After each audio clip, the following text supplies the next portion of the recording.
दोस्तों, एक बार फिर मिशन टेक क्लासेज में आप सभी का स्वागत। आइए देखते हैं। एचवीडीसी का 50 क्वेश्चन हो गया था। अब हम बात कर रहे हैं 25 क्वेश्चन और। तो एचवीडीसी ट्रांसमिशन लाइन के एडवांस 25 क्वेश्चन की सीरीज। अब हम बात कर रहे हैं question number 51। HVDC transmission system में कोरोना लॉस को कम करने के लिए क्या किया जाता है?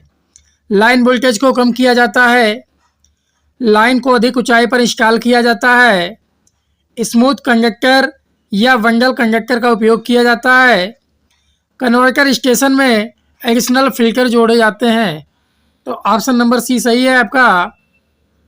स्मूथ कंडक्टर या बंडल कंडक्टर का उपयोग किया जाता है। क्लियर। अब हम बात कर रहे हैं क्वेश्चन नंबर 52। एचवीडीसी कन्वर्टर में मार्जिन एंगल कंट्रोल, ध्यान दीजिए, मार्जिन एंगल कंट्रोल का क्या कार्य होता है? डीसी आउटपुट करंट को स्थिर रखना, इन्वर्टर मोड में कम्यूटेशन फेलियर से बचाव, अधिक पावर ट्रांसमिशन के लिए, एसी डीसी कन्वर्जन लॉस को कम करने के लिए। तो ऑप्शन नंबर बी सही है, इन्वर्टर मोड में कम्यूटेशन फेलियर से बचाव के लिए। क्लियर। अब हम बात कर रहे हैं क्वेश्चन नंबर 53। एचवीडीसी ट्रांसमिशन के लिए कौन सी इंसुलेशन टेक्नोलॉजी सबसे अधिक होती है या सबसे उपयुक्त है? Air insulation, SF6 gas insulation, oil insulation, solid dielectric insulation. तो ऑप्शन नंबर बी सही है, SF6 गैस इंसुलेशन। क्लियर। इसीलिए इसका सर्किट ब्रेकर भी यूज किया जाता है SF6 टाइप, क्योंकि SF6 गैस इंसुलेशन सबसे बेस्ट माना जाता है। अब हम बात कर रहे हैं क्वेश्चन नंबर 54। एचवीडीसी सिस्टम में dynamic voltage control, dynamic voltage control का मुख्य उद्देश्य क्या है? कन्वर्टर स्टेशन पर वोल्टेज ड्रॉप को कम करना, ट्रांसमिशन लाइन में करंट को स्थिर रखना, ट्रांसमिशन सिस्टम की स्टेबिलिटी बनाए रखना, एसी साइड पर हार्मोनिक्स को कम करना। तो ऑप्शन नंबर सी सही है, ट्रांसमिशन सिस्टम की स्टेबिलिटी को बनाए रखना डायनेमिक वोल्टेज कंट्रोल का काम होता है एचवीडीसी सिस्टम में। क्लियर। अब हम बात कर रहे हैं question number 55। HVDC converter valve में सुनोबार सर्किट, सनबार सर्किट या सुनोबार सर्किट का उपयोग क्यों किया जाता है? स्विचिंग ओवर वोल्टेज को कम करने के लिए, करंट हार्मोनिक्स को नियंत्रित करने के लिए, कन्वर्टर की एफिशिएंसी बढ़ाने के लिए, इन्वर्टर मोड में कम्यूटेशन सुधारने के लिए। तो ऑप्शन नंबर ए सही है, स्विचिंग ओवर वोल्टेज को कम करने के लिए। क्लियर। अब हम बात कर रहे हैं क्वेश्चन नंबर 56। कौन सा converter topology black start capability को सबसे अच्छे तरीके से सपोर्ट करता है?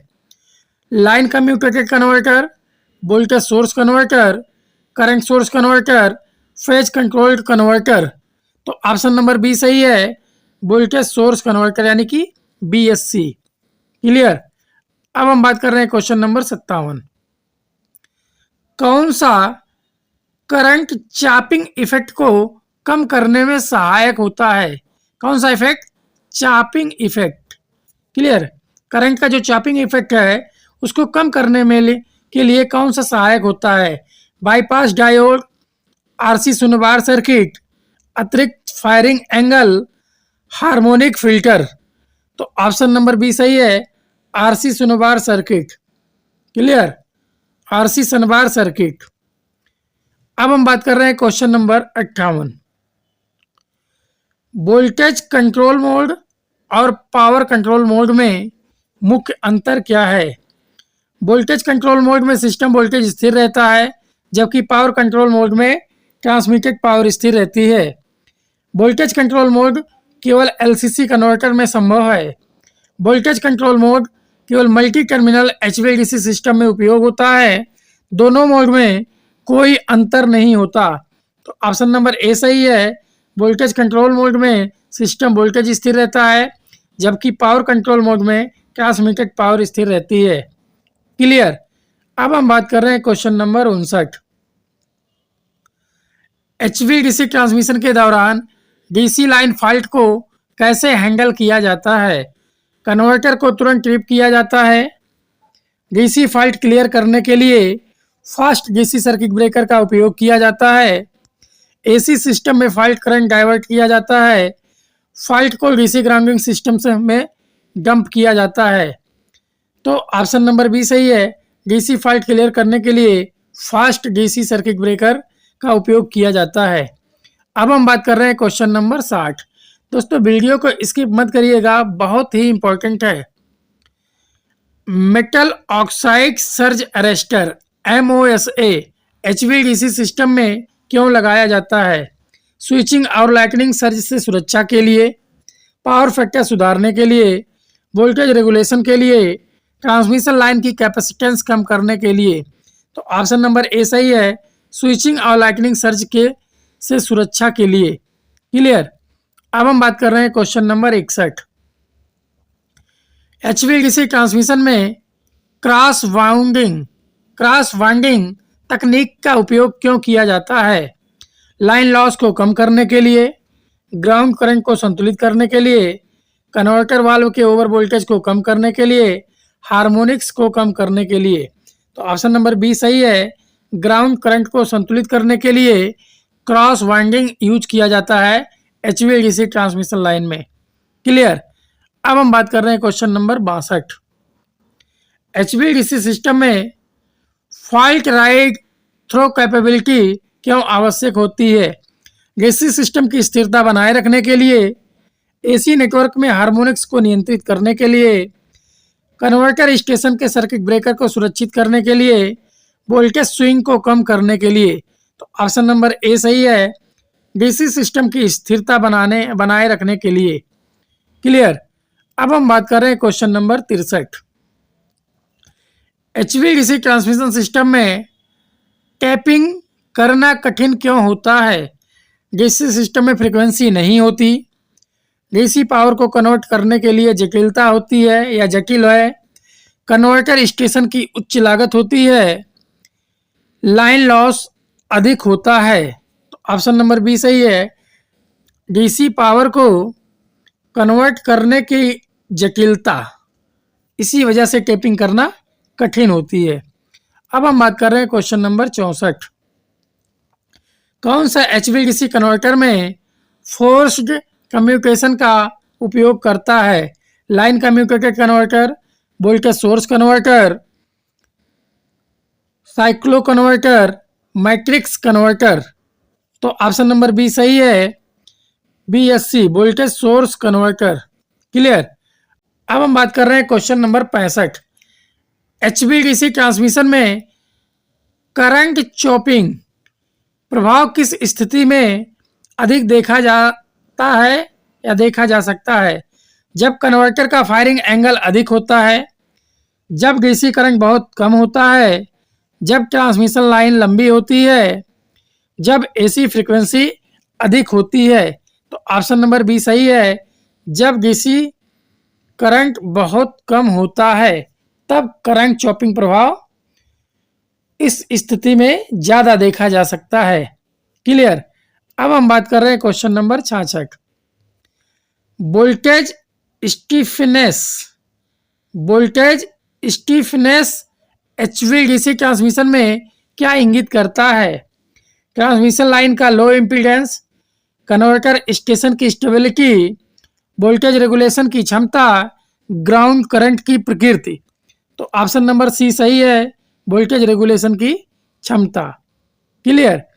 अब हम बात कर रहे हैं question number 67। HVDC converter station में बाइपोलर ऑपरेशन का मुख्य लाभ क्या है? ग्राउंड करंट को न्यूनतम करना, अधिक ट्रांसमिशन क्षमता, फॉल्ट टॉलरेंस में वृद्धि, उपरोक्त सभी। तो ऑप्शन नंबर डी सही है। क्लियर। अब हम बात कर रहे हैं question number 68। Hybrid HVDC system किस प्रकार के ट्रांसमिशन सिस्टम का संयोजन होता है? एसी और डीसी ट्रांसमिशन, लाइन कम्यूटेटेड और voltage source converter system, HVAC और HVDC, शॉर्ट और लॉन्ग डिस्टेंस ट्रांसमिशन। तो ऑप्शन नंबर बी सही है, लाइन कम्यूटेटेड और voltage source converter system. Clear, option number B सही है। अब हम बात कर रहे हैं क्वेश्चन नंबर 69। HVDC ट्रांसमिशन में मल्टी लेवल कन्वर्टर यानी कि MLC का उपयोग क्यों किया जाता है? वोल्टेज वेवफॉर्म को स्मूथ करने के लिए, अधिक करंट हैंडल करने के लिए, ट्रांसमिशन लाइन लॉस को कम करने के लिए, फायरिंग एंगल कंट्रोल करने के लिए। तो ऑप्शन नंबर ए सही है, वोल्टेज वेवफॉर्म को स्मूथ करने के लिए। अब हम बात कर रहे हैं क्वेश्चन नंबर 70। कौन सी HVDC तकनीक ऑफशोर विंड फार्म्स से पावर ट्रांसमिशन के लिए सबसे उपयुक्त मानी जाती है? LCC HVDC, BSC HVDC, CSC HVDC, hybrid HVDC। Clear, तो ऑप्शन नंबर बी सही है, BSC HVDC। अब हम बात कर रहे हैं क्वेश्चन नंबर 71। HVDC ट्रांसमिशन में रिक्लोजिंग ऑपरेशन संभव क्यों नहीं होता? डीसी सिस्टम में स्विंगिंग फ्रीक्वेंसी नहीं होती, डीसी फॉल्ट क्लियरेंस कठिन होता है, कन्वर्टर स्टेशन तुरंत स्टार्ट नहीं हो सकता, उपरोक्त सभी।